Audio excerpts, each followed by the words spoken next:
I saw her put her hand in the victim's mouth until he died. Hello, everyone. I'm Mr. High. If you enjoy strange, dark, and true stories like this, please support this 90-year-old man with a channel subscription. That's the only way I'll have the motivation to keep sharing the bizarre things waiting for you behind the screen. Now, join me on a journey where the chill of nature is far more bearable than the coldness of the truth.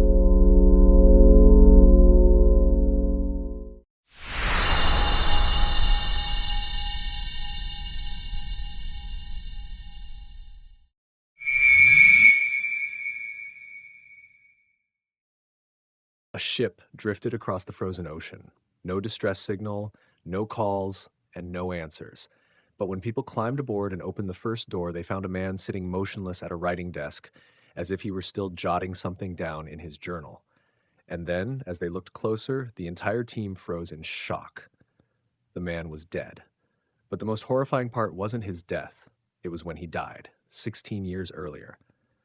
The entire ship, along with its crew, had been flash frozen at sea for nearly 2 decades, and no one had ever known they were missing.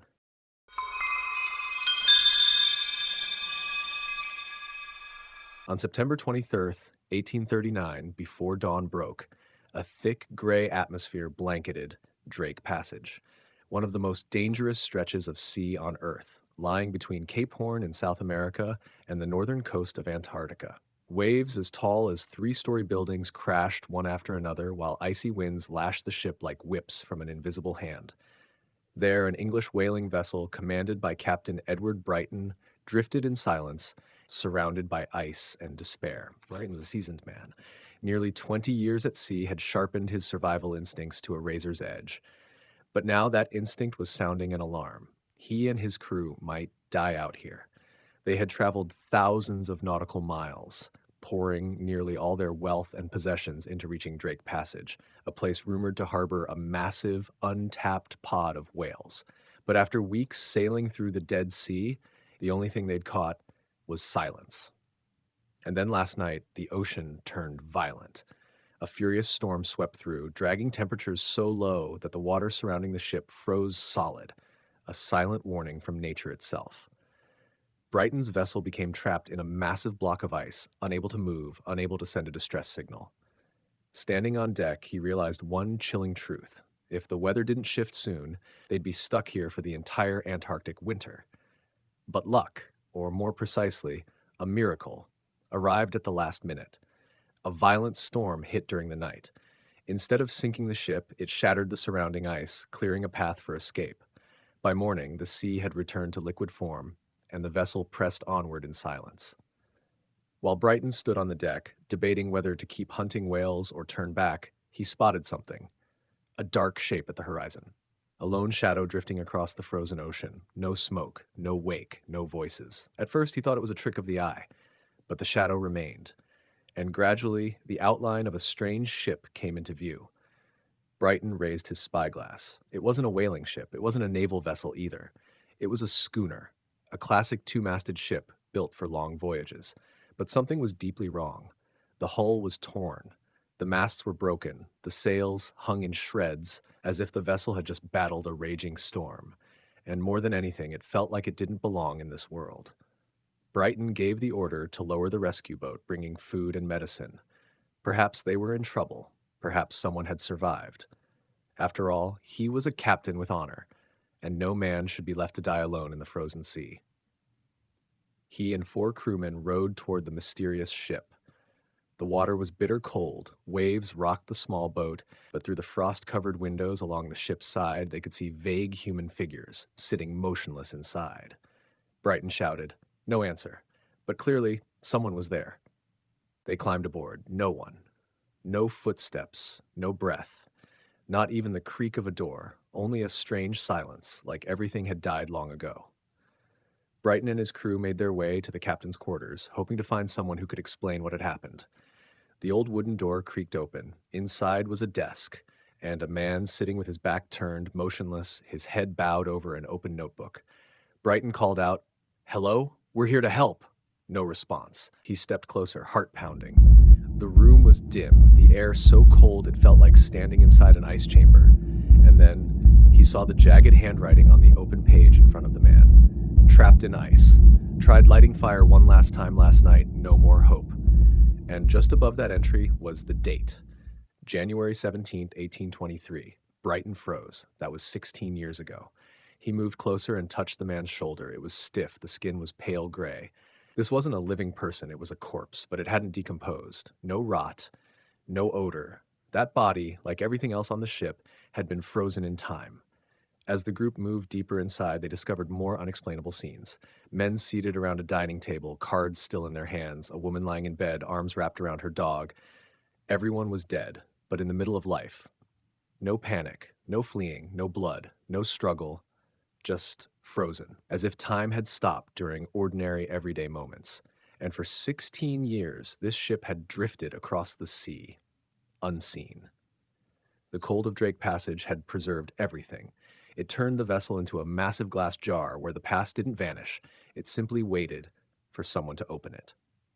There was one thing Brighton never dared to speak of, but later recorded in his private journal. Just before leaving the ship, he glanced one last time through the gap in the captain's cabin door and saw the man's eyes slowly open. So what do you think is the most terrifying thing about this ship? A, that the entire crew had died 16 years ago, and no one ever knew. B, that time itself seemed to stop on that ship, and maybe it still hasn't started again. Comment your answer below.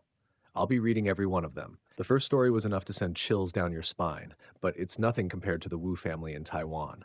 They did something unimaginable, all in the name of exorcising demons. And that very dark ritual ended up taking the life of their own child. I warn you, the next story contains details so horrifying, you'll find it hard to believe that human beings are capable of such things.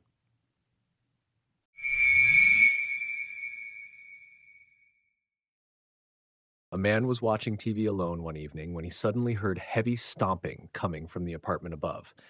At first, he thought it was just some kind of religious ritual, but then the sounds turned into screams, cries, as if someone was being tortured. 2 days later, the father from the upstairs apartment showed up at his door, his whole body trembling, eyes blank like he wasn't fully there. He only managed to say one thing, "Call an ambulance," then turned and ran. When the neighbor walked into the apartment upstairs to see what was going on, a horrific stench hit him in the face, and in the middle of the room was the body of a young girl. But what haunted people wasn't just the corpse, it was the truth behind that death. An exorcism had taken place. The entire family believed they were possessed, and to drive the demon out, they chose to eat their own waste, vomit it out, then swallow it again. They believed filth would scare the evil away. They believed this was the only way to be saved. And you know what the most terrifying part is? This isn't a horror movie. This really happened in the heart of a modern city, in a world where we like to think science has long defeated superstition. Kaohsiung City, southern Taiwan, April 9th, 2005. It was an ordinary evening. A young man, his name withheld for privacy, was home alone in his second-floor apartment in an old residential building. He had just finished a long day of work and was enjoying a TV show. It was a simple routine, but in that simplicity, something horrifying was quietly unfolding above his head. At first, it was just strange noises, heavy, uneven stomping, not like footsteps from someone walking, but as if someone were slamming the floor with all the rage or despair in their body. Then gradually, those sounds turned into screaming and strange chants echoing through the night. He wasn't unfamiliar with this. The Wu family upstairs was well known for their strong spiritual beliefs. They often prayed, performed rituals late at night, dancing and singing ancient verses. Everyone in the building had grown used to it. And like every other time, he simply turned up the volume on his TV to drown out the noise, telling himself it's best not to interfere with someone's beliefs. But this time, something felt different. The screams were too real, too intense, and most disturbingly, they didn't sound like part of a ritual anymore. They sounded like a cry for help. Then suddenly, everything went silent. That silence, after all the chaos, was what truly chilled him to the bone. No more footsteps, no more chanting, nothing at all. Just a stillness so heavy it felt suffocating. He stood up, hesitating for a long time at his door, debating whether to go upstairs and check in on them. But like many times before, he returned to his sofa. I shouldn't interfere, he told himself. They're just practicing their beliefs. 2 days later, April 11th, around 8 p.m., a sudden knock at the door broke the quiet. When he opened it, he instinctively stepped back. Standing before him was Mr. Wu, the father from the apartment upstairs. But this wasn't the same Mr. Wu he used to see. He was wearing black, filthy clothes. His hair was tangled, his face pale like someone who had just crawled out of hell. The stench radiating from his body was unbearable, a nauseating odor that hit instantly. Mr. Wu stared blankly into his neighbor's eyes, his voice hoarse and barely audible. "Call an ambulance." Then he turned and ran off, offering no explanation. The neighbor didn't hesitate. He ran straight up to the third floor, to the Wu family's apartment. The door was unlocked, and the moment it opened, a wave of stench slammed into him. The smell of feces, of vomit, of garbage, of death, of chaos and despair. Inside the apartment was a scene no one could ever prepare themselves for. In the middle of the living room floor was the body of a young woman, the family's youngest daughter. She lay curled up, completely still, her face still smeared with traces of vomit and feces. Her eyes were shut tight. Her mouth was open, as if she had desperately tried to breathe but couldn't. What the investigation revealed afterward was even more horrifying. The girl had started showing strange symptoms about 2 weeks earlier, refusing food, not sleeping, mumbling incoherently, laughing and crying for no reason. The Wu family, unable to afford medical care, began to suspect possession.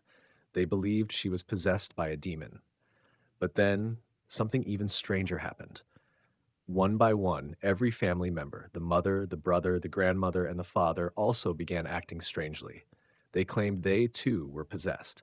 And there was only one way to save themselves, by performing a collective exorcism. On the night of April 9th, the ritual began. They chanted, they danced, they stomped the floor, and they ate their own waste.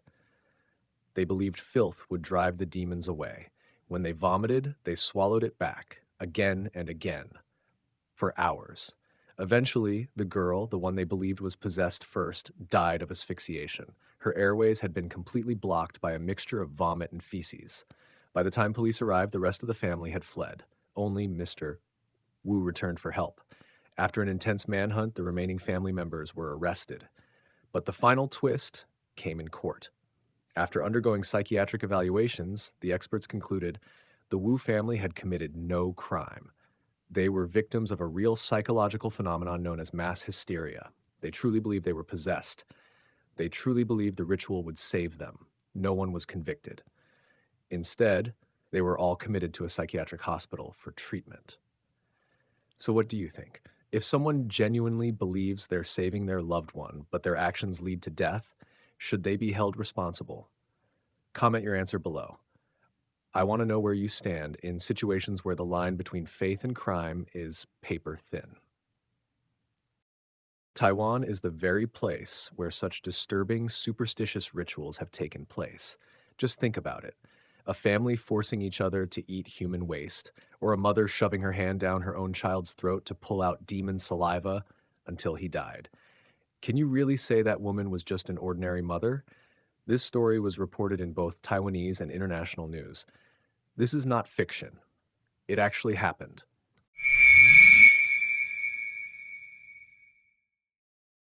There is something even more dangerous than dark magic itself. It's the absolute belief in dark magic.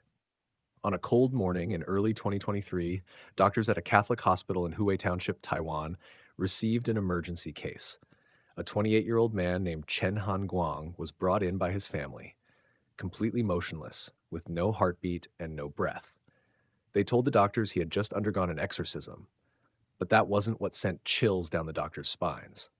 The disturbing part was, all three relatives, his father, mother, and younger brother, showed no signs of crying, no trembling, no sorrow or panic as anyone else might show after losing a loved one. Instead, they whispered a single sentence in a cold, emotionless voice: "We did it the wrong way."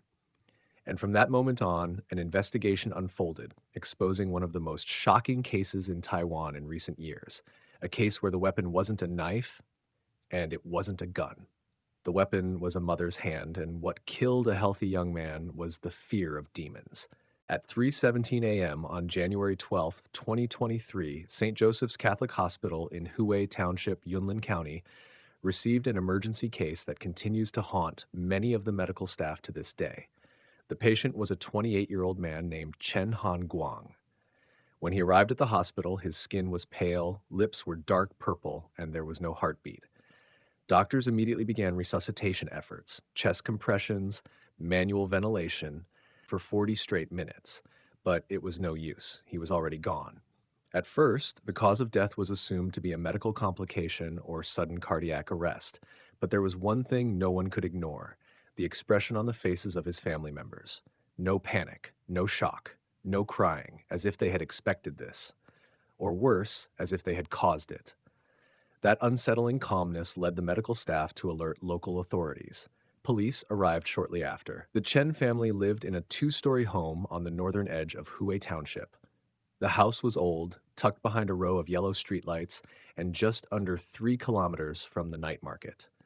No one in the neighborhood had any idea a mysterious death had just occurred there. Chen's parents were both 56. His father was a retired factory worker. His mother ran a small shop from home. His 27-year-old younger brother worked night shifts as a security guard in town. They weren't criminals. No criminal records, no signs of violence. To the neighbors, they were a moral, respectful, and somewhat reserved family. But when police stepped into the house that afternoon, they immediately sensed something was off. The faint scent of burning incense still lingered in the air. The living room was neatly arranged, with a large altar in the center. A statue of the Bodhisattva Guanyin sat peacefully at the top, flanked by two red scrolls that read, "Expel evil, protect life, cut wickedness, preserve virtue." It was clear a very specific ritual had just taken place. But when officers stepped into the small back room, once used for storage, what they found was truly disturbing. The room had been completely cleared out, a straw mat laid down like a place of chanting. On the mat, faint marks of restraint were visible at the four corners. There were traces of saliva, strands of hair, and a pair of rubber gloves smeared with an unknown sticky substance. From this point, the victim's parents and younger brother were forced to reveal the truth. According to their testimony, everything began over a month earlier. Han Guang had started showing strange behavior, becoming withdrawn, having trouble sleeping, sudden mood swings, talking to himself, and at times bursting into laughter for no reason. The family brought him to temples, consulted fortune tellers, and eventually came to a conclusion: he was possessed by a demon. A local spiritual healer, name unknown, passed down an ancient exorcism technique claiming the demon resides in saliva. Remove the saliva and you remove the demon. And as if under a spell, the entire family believed it. On the night of January 11th into the early hours of January 12th, they performed the ritual. They tied Han Guang down, placed him on a mat in the center of the room, lit incense, and began chanting. The father held down his shoulders, the brother held his legs, and the mother, wearing gloves, she shoved her entire hand deep into her son's mouth, trying to extract everything she could: saliva, food, any substance where a demon might hide. She didn't do this once. She did it again and again. Each time, deeper, faster, more frantic, because she believed that if she was even a few seconds too late, the demon would trap her son forever. Until finally, Han Guang convulsed, and then suddenly went still. At first, they thought he had passed out, but 10 seconds passed, then 30, then a minute, and he didn't wake up. They untied him. They called out his name. They tried to resuscitate him by hand. Then, in full-blown panic, they wrapped his body in a thin blanket and rushed him to the hospital. But by then, he had already been dead for quite some time. The autopsy confirmed the cause of death: acute airway obstruction caused by a foreign object lodged in the throat, along with scratches and trauma to the upper airway, all consistent with a human hand being forced deep into the mouth. All three family members were immediately charged under Article 277, Section 2 of Taiwan's Criminal Code, causing bodily harm resulting in death. They now face potential sentences of 5 years or more. However, this wasn't a cold-blooded murder. Prosecutors acknowledged they didn't mean to kill him. They believed they were saving him from demons. They weren't criminals, but they were still the cause of his death. The court is still evaluating the psychological state of all three, but the public is already divided. Some call them blind killers. Others see them as victims of the very beliefs that society tolerates.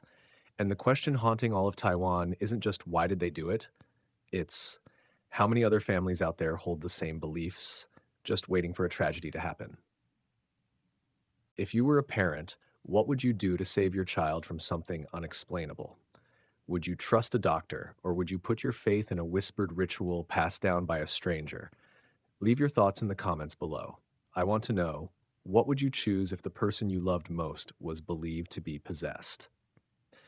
Some stories, whether they happened decades ago or just yesterday, continue to haunt us, not just because they're terrifying, but because they expose the truth of human nature when we're face to face with fear and helplessness. 3 stories, 3 tragedies, but they all share one thing in common: fear. When pushed to the limit, humans don't always turn to science or reason first. They turn to belief. And when that belief has no foundation, when it's unchecked, unproven, and unquestioned, it becomes a double-edged sword, one that can sever logic, love, and even life itself. The scariest thing isn't the ghost in the hallway or the spirit that hasn't crossed over. It's us, when we believe in the wrong thing and act as if it's right. So here's the lesson: love with reason. Believe, but don't be blind. And always question anything that asks you to abandon your knowledge, your morals, and your basic human instincts. In a world where information is right at your fingertips, ignorance is no longer an excuse. Here's a question for you. What do you think is more frightening? A, the unexplained supernatural. B, humans driven by blind belief. Comment A or B below to share your thoughts. Your answer might just spark a deeper conversation with others in this community. And if this video made you feel something, a chill, a moment of reflection, or a new way of thinking about how we live and what we believe, don't forget to hit subscribe to support this 90-year-old man so I can keep telling these strange but true stories. I'll see you in the next mystery.